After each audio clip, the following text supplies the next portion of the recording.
seem like down the issues right now? The little bumps and bruises kind of gone away.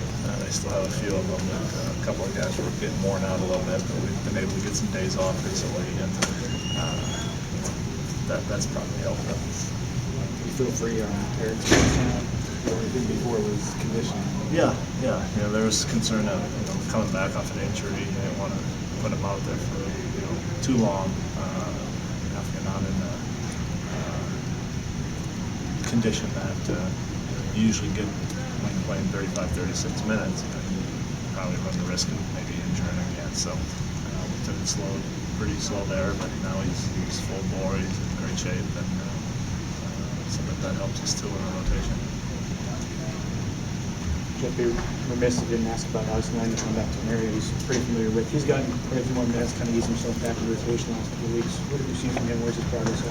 Well, he got off to a slow start, obviously, with the foot injury. And then it was a matter of trying to go a couple days without feeling the pain, and a week without feeling it.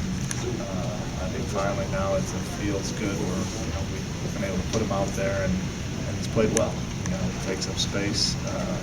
We're not using him right now in terms of throwing to him in the post type deal, but we want him to play defense and have an effect on the game that way. He's done a nice job when he's gotten in there. To be, I guess, basically just a reserve 5-6 minutes a game early on in the season, if he was lucky, how much does that deal with his confidence as well? How much does he have to get past the mental hurdles of the injury and then come and play at a level where he's not familiar with it? Well, I think all young guys go through that. They're all stars in college.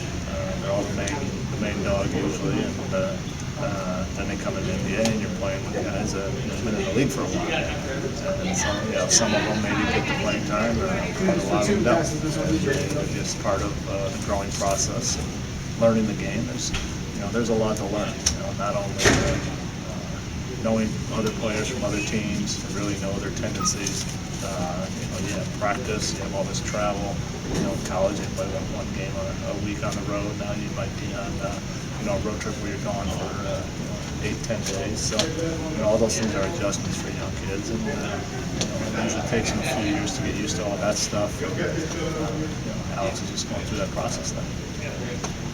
Is it more than just giving him an experience now that you really need him against bigger teams? Well, yeah, we have the option of putting Shannon at the 5, so that gives us a different wrinkle we can use. But if we're playing these big teams, Alex comes into play. He's a big kid, he's strong, he's not afraid to bang anybody. So that's probably when he comes into play more. It seems like a lot of the teams now have smaller fours, and they one big to the 5 spot, so there's not a lot of opportunity for 2 bigs to play at the same time, especially on our team with what we have. But we tell our guys to be ready at any time. You might be on the bench for 5 straight games, all of a sudden things aren't going well, we'll get you in there so you can give us a spark, so they all have to be ready. Coming to the end of your first season, how's this all been for you? So far, so good. It's games come by at you quickly.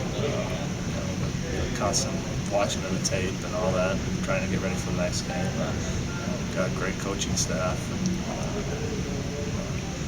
guys, it's an adjustment, but we've been able to figure out. And we got great players too, in terms of not having to push them every night to give full effort, to do that on their own.